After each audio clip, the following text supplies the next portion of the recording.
Prям ro'yxat qilib yozib chiqasiz. Bu birinchi usul, ya'ni birinchi usul emas, birinchi qadam. Mana shu get things done sistemani bajarmadingiz, bor hali. Va kelayotgan haftaga qanaqa topshiriqlaringiz bor? Tam uni kuni to'g'rimi? Hamma bilaman. Dam mukofot hammasini men osh qilishim uchun nima qilishim kerak? Men piyozni olaman, uni archiyman, uni to'g'rayman, uni yuvaman, uni ivitaman, nimadir qilaman. Men zirani olaman. Men bozorga borib buni olaman. Men no'xatni ivitaman, no'xat bilan qilmoqchi bo'lsam. Men guruchni tozalashim kerak, boshqa qilishim kerak. Men go'sht tanlashim kerak, yaxshi go'sht. Go'shtni olaman, uni yuvaman, uni to'g'rayman, uni tayyorlayman, guruchni ivitaman, yog'i quyaman, qizitaman va hokazo. Sabzi bor bu yerda, sabzini men archishim kerak, boshqa narsa yaxshilab chiroyli qilib, mayda qilib to'g'rashim kerak. Ish ko'p. Agar men piyozni o'zi yuvib tayyorlab to'g'rab qo'ysam, sabzini o'zi yuvib tayyorlab to'g'rab qo'ysam, go'shtni yuvib tayyorlab to'g'rab qo'ysam, guruchni yutib qo'ygan bo'lsam, no'xatni yutib qo'ygan bo'lsam, boshqa narsa hammasini tayyor qilib qo'ysam, qozon yuvilgan tayyor tursa, osh 2-3 barobar tezroq bitadi. Tushundinglarmi? Mana rejalashtirish shunaqa narsa-da. Ya'ni men olamanda gazni bitta yoqaman, tars qo'yaman, gup tashlayman, bo'ldi, osh tayyor. Meni rejam tayyor. Rejalashtirmagan inson, qanaqa inson? Uyda yotibdi-da, men osh yegim kelyapti dedi. Hech narsa yo'q uyda. Guruch yo'q, zira yo'q, u yo'q, bu yo'q. Boradi, qiynaladi. Boradi, bozordan nimadir oladi, olib keladi, boshqa narsa qiladi. Haftangizni ham shunaqa o'tkazmang. Har hafta rejalashtirib qilganingizda mana shu narsaga e'tibor bering. Slayd topib chiqamiz. Qaranglar. Xo'p, endi intizomni rivojlantirish uchun ayrim mashqlar bor. Qotmayapmizmi? Aniqmi? O'tdan telefondan kiryapsizmi? Bo'ldi, qarang. Qarab turinglar. Intizomni rivojlantirish uchun ayrim mashqlar. Men o'z sizlarga bugun oxirida, xudo xolasa, mana bitta pul psixologiyasiga tegishli ayrim narsalarni tayyorlaganman. Undan tashqari pul topishni, mana tadbirkorlar uchun ham bu вообще shokolad usulidan biri. Boya aytganimdek, bitta piramida chizib beraman, kichkinagina sxema qilib beraman. Ko'rasizlar, tushunib olasizlar. Mana shu narsani amalga oshira olsanglar, bu juda ham tezda siz boylikka olib kelish mumkin bo'lgan narsa. Endi nimaga buni esladim? Qaranglar, mana bu qoidani tushunib olinglar.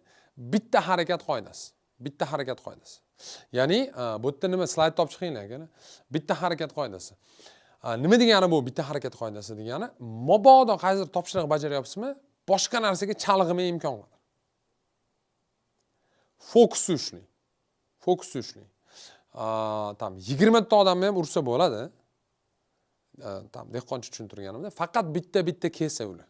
Tushundinglarmi? Hammasi yopirilib kelsa, o'sha shans qolmaydi. Agar bitta kelsa, har bittasini bitta ursa bo'ladi. Agar tam urishni bilsangiz, misol uchun. Masala shunda, ya'ni bitta harakat qoidasi shuni aytadi bizga.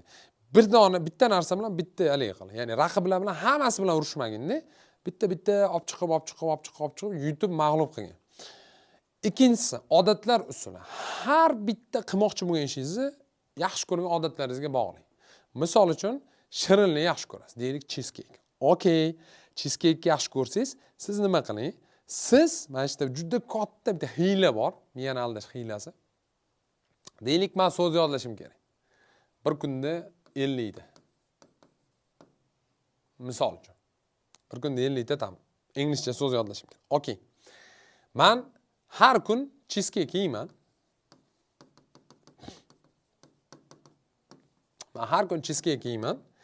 Shu 4 yeyman. Men yaxshi ko'raman shirinlikni. Misol uchun, men o'zim yaxshi ko'rmayman, misol keltiraman. Endi men 10 ta so'z yodladim. O'tiraman, 10 ta ozgina so'z yodlab qo'yaman-da. Undan keyin cheesecake yeyman. O'zi men yemoqchi edim, hozir keldim, men tayyorlab qo'ydim, men uyda o'tiribman-da. Qo'ydim, choyni qo'ydim, tayyorladim. Mana shuni qilishimdan oldin men borib birorta menga yoqimsiz bo'lgan ishni qilsam, bu yerda bitta mo'jiza sodir bo'ladi. Nima sodir bo'ladi?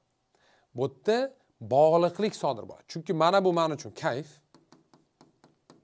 Biram qo'pol gapiradigan bo'lsak, bu men uchun rohat, men yaxshi ko'raman bu narsani.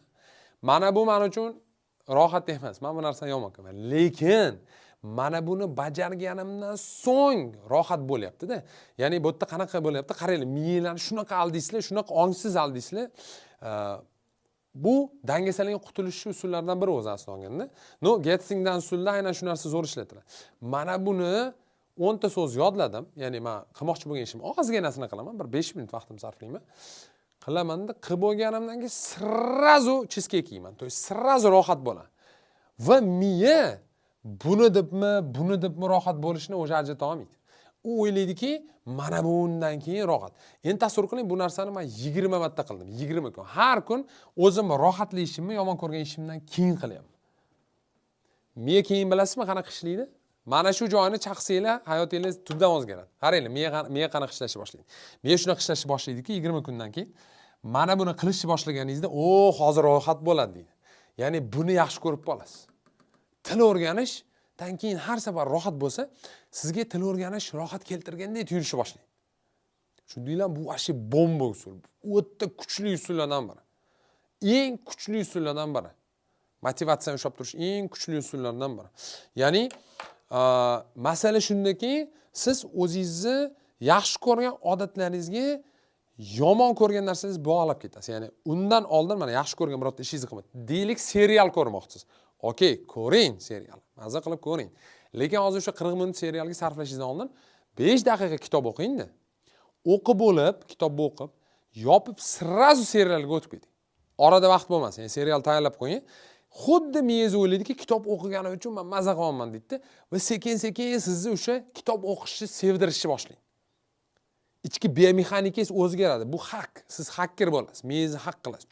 Ichini kirib polni kodini o'zgartirib tashlaysiz. Miyangiz keyin yomon ko'rgan narsangizni yaxshi ko'rishni o'rganib qoladi. Va keyingi masala bu vaqtni bloklash. Doim taymer bilan ishlanglar. Doim taymer bilan ishlanglar. Men juda tez ishlayman. Ishonavering, men ko'pchilik 2 soatda qilgan ishni men 15 minutda qilaman. 15 minutda qilaman. Ishonavering, men nechta ofisda ham boshqa joyda ham bolalar yaxshi biladi. Bizda shunaqaki, o'tirib soatlab sudragan narsa men shunday kelib 10 minutda bajarib tashlayman. Nimaga? Men tez ishlash tarafdorman.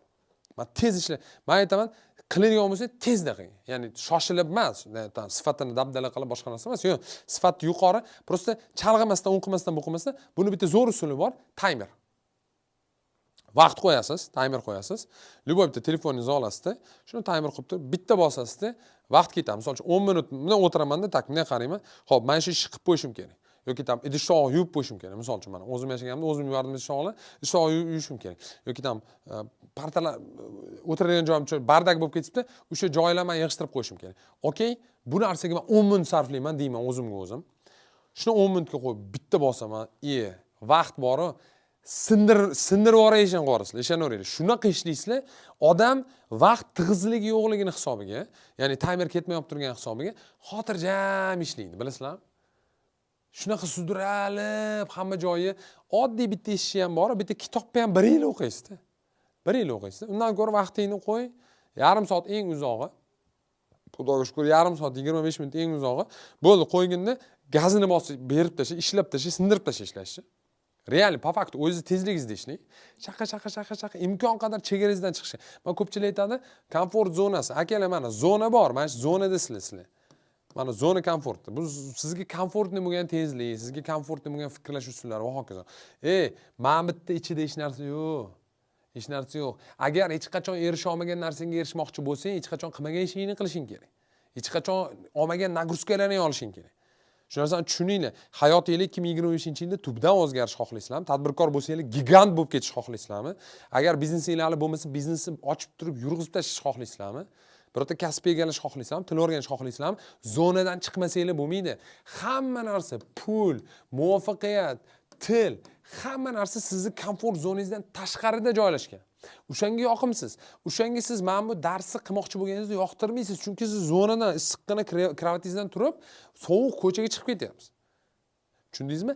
Komfort zonadan miyani chiqishni o'rgatish bu tez ishlash. Tez ishlash. Shunaqa ishlang, xuddi 10 barobar tezroq ishlamoqchisiz. Endi prama narsani to'kib tashlab nimadirlar emas, yo'q. O'tiringda timerni qo'yib chak fokus. Tez deb yozinglar, kim tushungan bo'lsa bo'ydi degan. Kim tushungan bo'lsa bo'ydi degan. Tez deb yozinglar. Yana bir marta. Tushundinglar? Bu masala juda muhim. nima uchun degan savol sizlarni qiynash ehtimoli bor. Yana bir marta.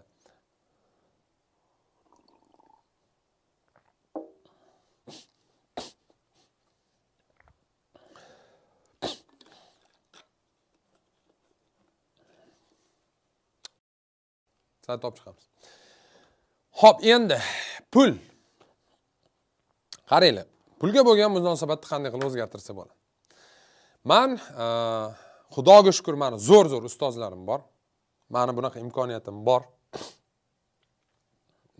Puldan ham, boshqa tomondan ham menga zo'r ustozlik qilish mumkin bo'lgan insonlar bor.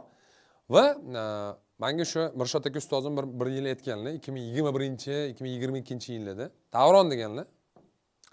Yaxshilab eshitib ol. Sen oyiga $1 million pul topsang ham hech qachon boy bo'la olmaysan degan.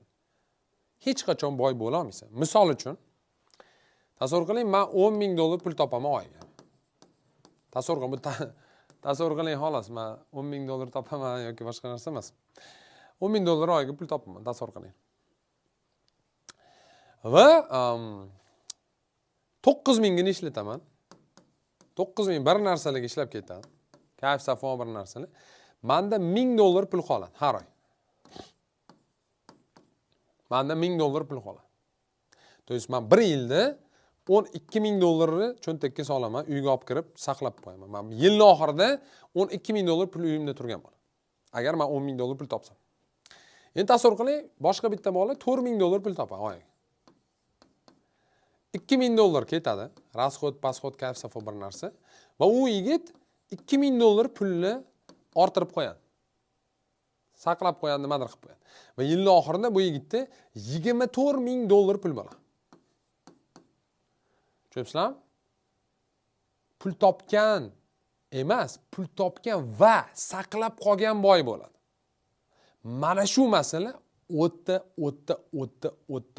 tig'iz. Men shunaqa insonlarni taniyman, ko'p pul topmaydi, lekin ko'proq narsasi bor. Ko'p pul topadigan insonlarga qaragan. Uy ham qilgan, mashina ham qilgan, joy ham qilgan, vроде бы juda katta summalar topmaydi, lekin men 20 ming, 30 ming topadigan inson hech narsa qilishga ulgurmay qoladi. Sababi befoyda sovurish. Bu narsani moliyaviy savodxonlik deydi. Meni juda katta muammolarimdan biri bo'lgan. Hozir ham prямо moliyaviy savodxon va hokazo emasman, o'z aslida olganda. Bu narsani men aniq bilaman. Endi men o'zim ustozlarim bilan solishtiryapman o'zimni. Ular darajasigacha hali menda bor, chunki ular millioner, shunaqa nima deydi? Boy insonlar. Boy insonlar PNL deydi.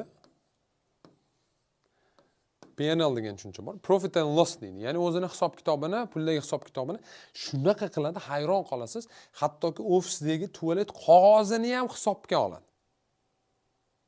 Har hafta PNL ni ko'rib chiqadi. Finansistlari bor, 2-3 ta odam pul hisoblash bilan bor. Byudjet, pul, o'zini byudjeti aniq biladi. Men hayron qolaman. Shuncha pul topadigan insonni men ilgari, ya'ni yilning oxirigacha 2023-yilda nechta pul ishlatishini уже rejalashtirib chiqqan. Bu ham bitta san'atda. Tushunibsizlarmi? Juda ko'p anaqalar o'rganishingiz mumkin bo'lgan narsalar bor.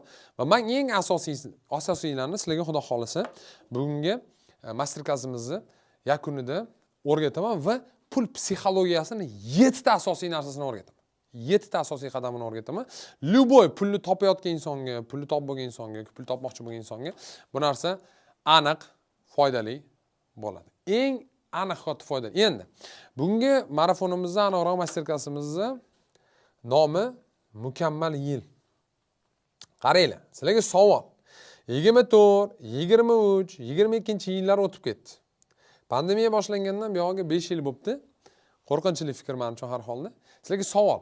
O'tgan yilni oldingizga qo'ygan maqsadinglarni amalga oshira olmagan bo'lsangiz, nima xalaqit berdi sizlarga? Po fakt yozinglar, nimalar xalaqit berdi sizlarga o'tgan yilgi maqsadinglarni amalga oshirishga?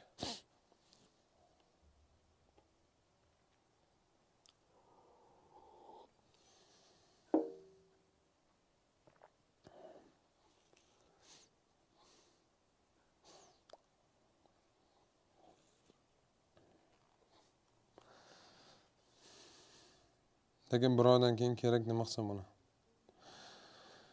Pul yo'qligi,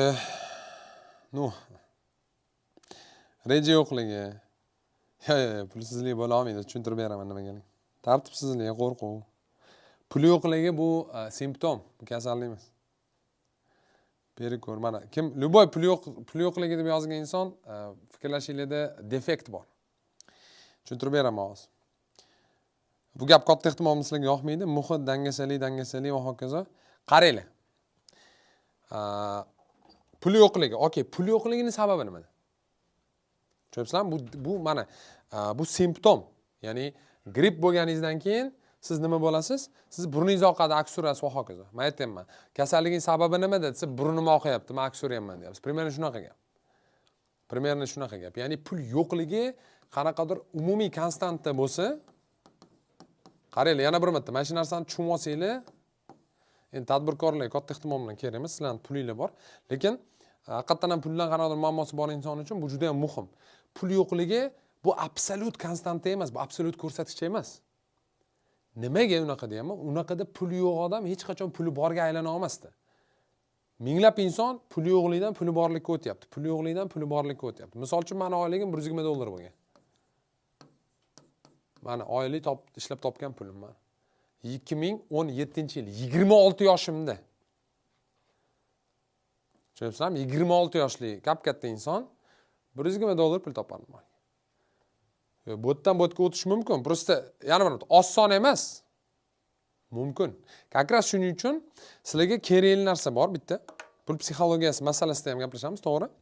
No, asosiy narsa o'zingizni bitta g'oyangizni topishingiz kerak. Mana shu o'tgan safar ko'rishganimizda ham boshqa joyda ham men doim aytaman. Sani qanaqadir ultimativ g'oyang bo'lishi kerak. Markaziy g'oyang bo'lishi kerak. Ya'ni bir donagina g'oya seni hayotingni o'zgartirish ehtimoli bor. Bir donagina narsa. O'sha bitta narsaga fokus turish, bitta proyekt, bitta produkt. Bir donagina qanaqadir yo'nalish, farqi yo'q. 2025-yilda aynan shu narsani o'zingizda topishinglar kerak bo'ladi. Ya'ni bu jarayon sizlarning hayotinglarni o'zgartirish ehtimoli juda ham katta. Misol uchun, meni hayotimni va meni ko'p shogirdlarim hayotini o'zgartirgan. Va ko'pchilik o'zi muvaffaqiyatga erishib bo'lgan men tanishlarim orasida ham aynan shu narsa bor. Va umuman olganda kuchli natija o'zingiz uchun qanaqadir o'yin o'ylab topgan bo'lsangiz keladi. Misol uchun, meni o'yinim dunyodagi eng kuchli eslab qoluvchi bo'lish bo'lgan. Men bu narsani qildimmi? Katta ehtimol bilan yo'q. Lekin odatda shunaqa bo'ladiki, bitta formula beraman sizlarga. Oskar Hartman degan insonning formulasi. Mana shu insonni eslab qolinglar va har bitta intervyusini ko'rib chiqinglar. Qaranglar. Oskar Hartman. Zo'r gapi bor. 14 ta katta proyekt qilgan, 14 ta, 15 ta plus minus katta proyekt qilgan. Undan 5 tasi $1 milliard kapitalizatsiyadan o'tib ketgan. Juda boy va biznes zo'r tushungan inson. Shu inson aytadi, men deydi shu paytgacha umumiy biznes reja qo'yib turib, rejaning 20% ni bajargan insonlarni ko'rmadim deydi. Ya'ni 20% dan oshig'ini. Umumiy formula shunaqa. Endi bu ko'rmadi degani yo'q degani emas, lekin ko'pincha shu narsa bo'ladi demoqchiman. Tushunasizlarmi? Shuning uchun meni o'yinim dunyodagi eng kuchli xotira egasi bo'lish edi. Va men buni deylik tam 50% ni yoki tam 40% ni bajara oldim deylik. Va shuni o'zi yetarli bo'ldi. Misol uchun, agar oldingizga keyingi 5 yilga, keyingi 1 yilga emas, adekvat maqsad, mana umumiy strategik maqsad qo'ysiz, ertaga ham strategik maqsadni razbor qilaman. $5 million pul topish bo'lsa, deylik, siz umumiy tam strategik maqsadingiz keyingi 10 yilga. $5 million. $5 million deylik 40% ni bajara oldingiz. Uyingizda yoki shotingizda 2 million pul bor. Men cho'ta 2 million pulim bor deb yig'lagan insonni shu paytgacha ko'rmaganman. Tushundinglarmi? Ya'ni Marsga intilsang, oygacha yetib borasan. Примерно shunaqa. Endi masala nimada? Mana shu o'yiningizni topishingiz kerak. Misol uchun, men uchun mana Rossiya rekordi o'sha checkpointim bo'lgan. Rossiya rekordini o'rnatganimdan keyin hayotim butunlay o'zgarib ketgan. Butunlay. Umuman hamma narsa o'zgarib ketdi. Mashhurlikdan tortib, meni atrofimdagi muhitgacha, o'zimni ichki tushunchalarimgacha. Hamma narsani men umuman boshqacha qildim. Men sahnaga chiqib turib o'sha paytda 3200 ta raqam eslab qolganimda, oddiy o'qituvchi edim. Maktabda ishlar edim. Men sahnadan tushganimda men o'zi boshqa inson edim. Mana shu 2 daqiqa vaqt, 3 daqiqa vaqt meni miyamni полностью pрошивка qilgan. Men o'zimni asosiy hayotimdagi g'oyamni tushundim men o'sha paytda.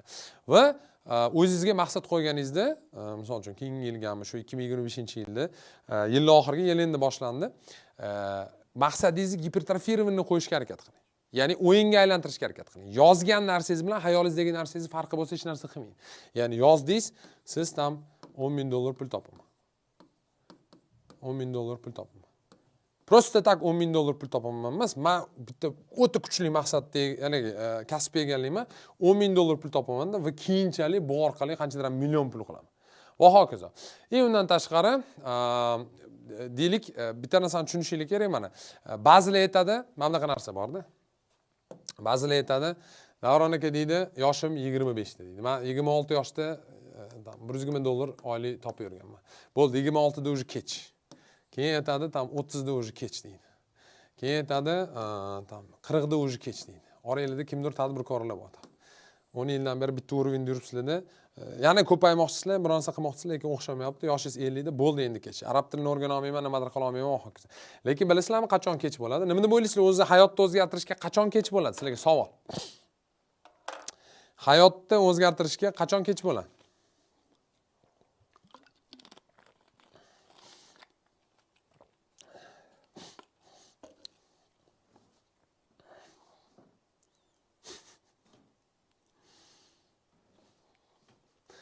Hayotni o'zgartirishga qachon kech bo'ladi o'zi asli?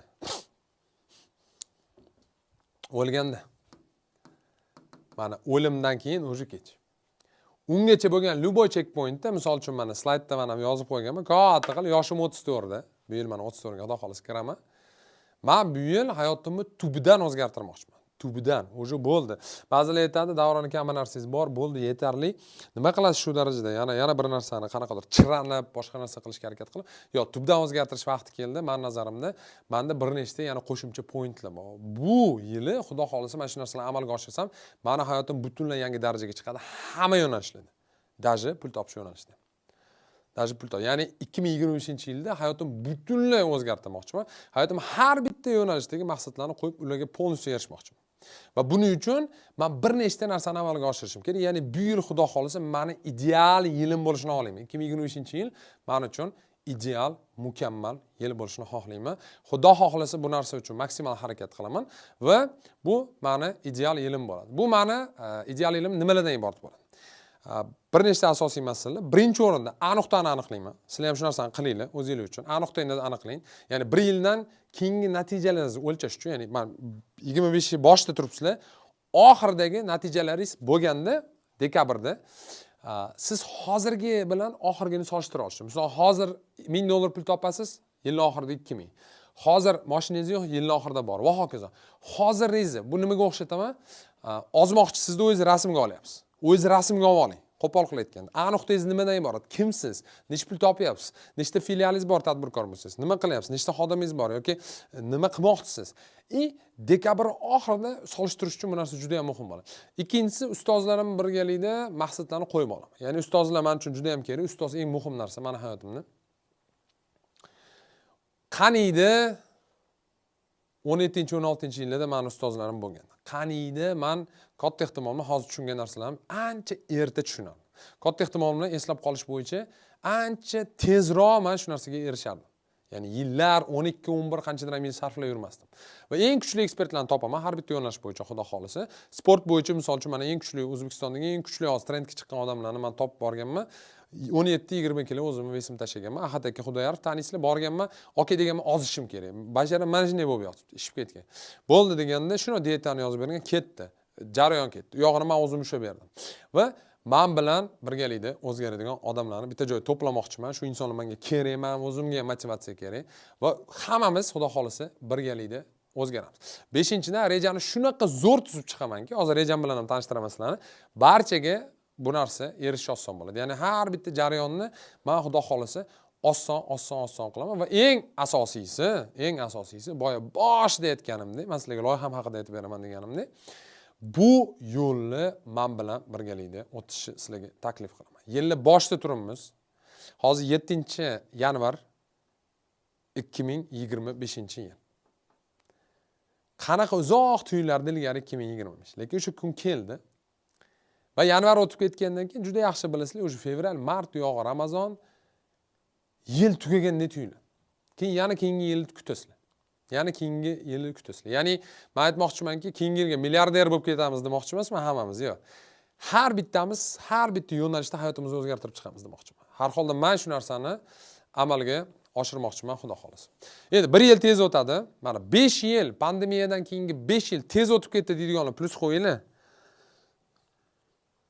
Meni hayratga soladi bu narsa. Qanaqasiga bu darajada tez o'tishi mumkin? Pandemiya juda ham tez o'tib ketdi, ya'ni 1 yil. Mana shu narsani sezganim ham yo'q. Endi plus bosib yuboringlar.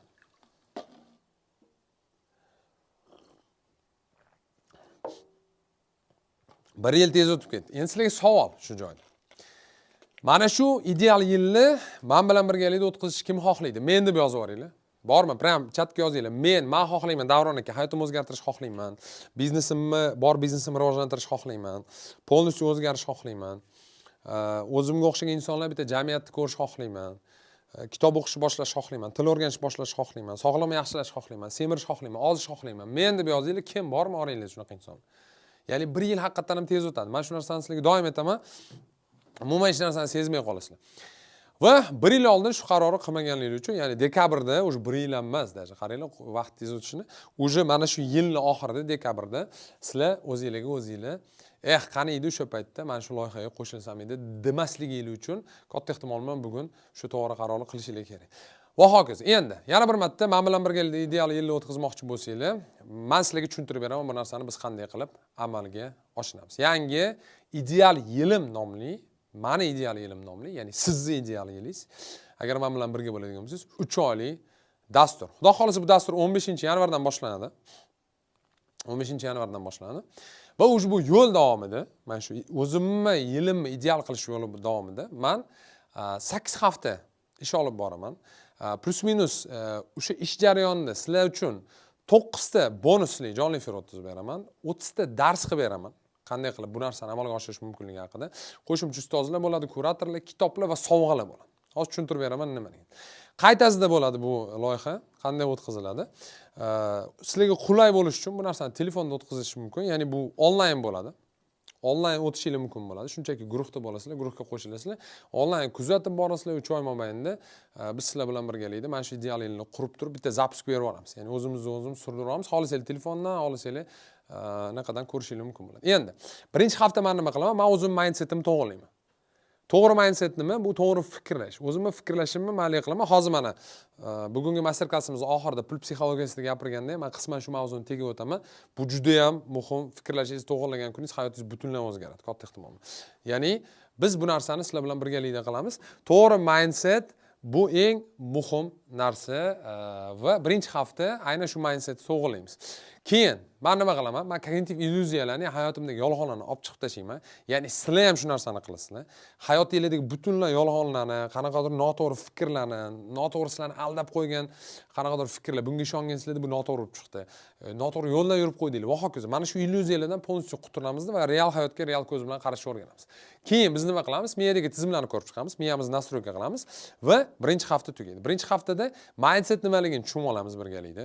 Kognitiv illyuziyalardan polностью qutulamiz va miyamiz qanaqa ishlashini ko'rib chiqamiz va uni ishlatishni o'rganamiz. Keyin ikkinchi hafta nima bo'ladi? Ikkinchi hafta men sizlar bilan birgalikda maqsadimni aniqlayman, A nuqtamni aniqlayman, keyin B nuqtamni aniqlayman. A nuqtam bu hozirgi nuqtam. Hozir kimman, nimaman, necha pul topaman, qayerdaman, nechta filialim bor, nechta xodimim bor yoki biznes ochmoqchiman, o'qimoqchiman, qayerda o'qiyapman, kimman, men. Va dekabr oxirida kim bo'lmoqchiman? Bu B nuqtam. Shuni aniqlayman. To'g'ri maqsad qo'yish strategiyalarini men sizlar bilan birgalikda ishlatishni boshlaymiz. Ya'ni to'g'ri maqsad qo'yish strategiyalarini kirgizamiz hayotimizga. Qanday maqsad qo'yish kerak, nima ustida ishlash kerak, qanday qilib bu narsaga chuqurlashish kerak, balans g'ildiragi va kalt nuqtalarni birgalikda aniqlaymiz hayotimizdagi balans to'g'irlash uchun. Ya'ni Xudoga shukr 2023 oxirida pulingiz ko'p, lekin men shunday qorin bilan kutib olyapsiz. Bu ham bo'lmaydi. Hamma tomonlama balans bo'lishi kerak, hamma tomonlama mukammal bo'lishi kerak, Xudo xolisa. Va ikkinchi haftadan keyin biz sizlar bilan birgalikda o'zimiz A nuqtamizni aniqlaymiz, o'zimiz B nuqtamizni aniqlaymiz, qanday qilib balans ushlaymiz va qanday qilib to'g'ri maqsad qo'yish strategiyalarini ko'rib chiqamiz. Xo'p, 3-haftada nima qilamiz? Dangasalik bilan kurashamiz birgalikda. Ya'ni prokrastinatsiya psixologiyasi, dangasalik triggerlari, dangasaligingiz qayerdan kelib chiqyapti? Mani dangasaligim qayerdan kelib chiqyapti? Qanday qilib bu narsani amalga oshirish mumkin? Ya'ni bu yerda men endi ancha ish qilib qo'yganman o'z aslini olgan. Bir dunyo ish qilingan, lekin yana ham kuchaytiraman. Next level, umuman boshqa darajaga chiqish niyatim bor, tushunyapsizlarmi? Dangasalikni yengishi 5-darajasi degan tushuncha bor. umuman super inson, bunaqa inson. Xuddi shu insonga imkon qadar yaqinlashishga harakat qilamiz.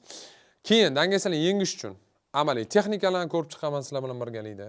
O'zim bu narsani amalga oshiraman. Qanaqa amaliy texnikalar bor, nima uchun ular ishlaydi? Bu shunchaki zo'r. Ya'ni sizlarga bu ideya yoqadigan bo'lsa, plusni bosib yuboringlar chatga. Mana kimga mana shu ideya yoqyapti? Ya'ni dangasalarni hayotimizdan polностью chiqarib tashlashga harakat qilamiz. Ya'ni butkul bu dushmanimizni yengamiz. Undan tashqari mikro qadamlar, mikro g'alabalar usullarini ilmiy tomondan birgalikda qo'llashni boshlaymiz. Bu haqiqatan ham hayotingizni tubdan o'zgartiradi. Misol uchun shaxsan men soatlab, 8 soatlab, 10 soatlab bitta joyda o'tirib ishlash imkoniyatim bor. Aynan mana shu usullar tufayli. Va undan keyin 3-haftadan so'ng dangasalarni keltirib chiqaruvchi hamma sabablarni aniqlaymiz, ularni o'zgartiramiz, triggerlarni ko'rib chiqamiz, strategiyalarni ko'rib chiqamiz va katta maqsadlar kichik qadamlar orqali erishib, motivatsiyani bir necha karra oshirish yo'llarini ko'rib chiqamiz. Qanaqa zo'r bu strategiya, ya'ni endi qarab turaylik. 4-hafta keladi, keyingi qadam. Ko'ryapsizlarmi, logichniy har bitta narsa. Har bitta haftada o'zim hayotimni sekin-sekin eng asosiy nuqtaga olib boryapman. O'sha nuqtani hozir oxirida ko'rsataman sizlarga. 4-hafta odatlar nimaligini va qanday shakllanishini ko'rib chiqamiz. Nima uchun odatlarni shakllantirish kerak? Odat bu avtomatik tarzda hayotingizni o'zgartiruvchi narsa. Odat bu eng kuchli narsa deb hisoblayman. Chunki zararli odatlarni bilasizlar, tashlash o'ta qiyin. Xuddi shunga o'xshab kuchli, zo'r hayotingizni o'zgartiruvchi odatlarni o'zingizda shakllantira olsangiz, hayotingizni tubidan o'zgartirish imkoniyatingiz bo'ladi. Shuning uchun odatlar qanday shakllanadi, nima uchun shakllanadi, polностью ko'rib chiqamiz. Odat shakllantirishdagi eng asosiy xatolarni ko'rib chiqamiz. Kalit odatlarni ko'rib chiqamiz.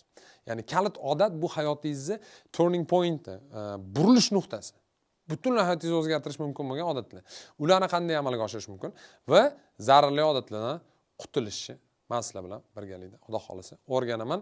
Men sizlarga ko'rsatib beraman qanday qilib eng chuqur zararli odatlardan qutulish mumkin. Endi 4-haftadan keyin bizda qanaqa o'zgarishlar bo'ladi? Odatlarni polностью tushunib olamiz, qanday shakllantirish mumkinligini, o'zimizning kuchli odatlarni shakllantiramiz. Odatlarni shakllantirish tizimini hayotimizda yaratamiz. Yangi odatlarni shakllantirib, zararli odatlardan qutulamiz. Keyin 5-hafta keladi. Undan keyin rejalashtirish bilan shug'ullanishni boshlaymiz. Rejalashtirish va vaqtni boshqarishni ko'rib chiqamiz, Xudo xolasa. Qaranglar, ya'ni rejalashtirish nafaqat shunchaki rejalashtirish, balki vaqtga bog'lab qanday rejalashtirish mumkin, vaqtimni qanday qilib men tejashim mumkin, qanaqa usulni, qanaqa strategiyalarni qo'llash mumkinligini mana shu hafta sizlar bilan birgalikda ko'rib chiqaman. Kunlik, haftalik, oylik rejalashtirish, time management, get things done texnikasiga yana ham chuqurroq kiramiz. Eisenhower matritsasini polностью ko'rib chiqamiz. Xo'p, bu yerda уже sizni miyangizdagi hamma rejalashtirishga qarshi bo'lgan qanaqa ustanovkalar, boshqa narsalarni olib tashlaymiz, ortiqcha fikrlardan qutulasiz, rejalashtiramiz hamma narsani, yil oxirigacha bo'lgan rejalarni qanday qilib tuzishni tushunib olamizda va vaqtimizni Xudo xolasa zo'r taqsimlashni o'rganamiz va eng asosiysi energiyani saqlab qolishni o'rganamiz. 6-hafta keladi keyin networking. Qarab turinglar, yana bir marta O'zbekistonda mana bunaqa narsa bor. O'zbekistonda mana bunaqa narsa bor, akalar. Eng asosiy narsa bu atrofingizdagi insonlar. Tanish bilish deysizlarmi, muhit deysizlarmi, farqi yo'q. Qanday qilib networkingni qurish mumkinligi. Mana shuni o'zi, mana shu networkingning o'zi bu bebaho narsa. Men sizlarga aniq ayta olaman. Men o'zimda networking juda kuchli, nisbatan har holda. Men yana ham kuchaytirmoqchiman. Men sizlarga tushuntirib beraman. Nima networking, asoslari qanaqa? Qanday qilib kuchli insonlar bilan tanishish mumkin? Qanday qilib istalgan inson bilan istalgan mavzuda gaplashish mumkinligini men sizlar bilan birgalikda ko'rib chiqaman. Yana qaytadan kuchli qo'shimcha texnikalarni, o'zim ham o'rgangan texnikalarni qo'shaman va sizlarga o'zim ishlatgan narsalarni polностью o'rgataman. Ishonch bilan qanday qilib insonlar bilan gaplashish mumkin, qanday qilib uyatchanlikni yo'qotib turib insonlar bilan tanishish mumkin. Bu ayniqsa tadbirkorlar uchun вообще zo'r. Agar sizda biznes bo'lsa, siz uchirib yuborasiz. Agar siz biznesni boshlamoqchi bo'lsangiz, siz uchun bu eng asosiy narsa. Eng asosiy narsa, tasavvur qilasizlar. Ya'ni ijtimoiy tarmoqlarda shaxsiy brend qurishni ko'rsatib beraman. Qanday qilib mashhur bo'lish mumkin, shaxsiy brend qurish mumkin, shaxsiy brend asosida qanday qilib siz pul ishlashingiz mumkinligini va boshqa insonlar bilan tanishishingiz mumkinligini ko'rsatib, tushuntirib polностью beraman. O'zim shaxsiy brendimni yana ham kuchaytirmoqchiman, chunki bu yer Xudo xolasa. Va yangi foydali tanishuvlar, kontaktlar oshirish, ishonch bilan insonlarga gapirish, insonlarni nimagadir ishontira olish qobiliyati, ijtimoiy tarmoqlarni yurg'izish haqida biz sizlar bilan 6-haftada polностью gaplashamiz va yangi metodlarni o'zimga qo'shadigan narsalar men sizlarga backendni ko'rsataman, background.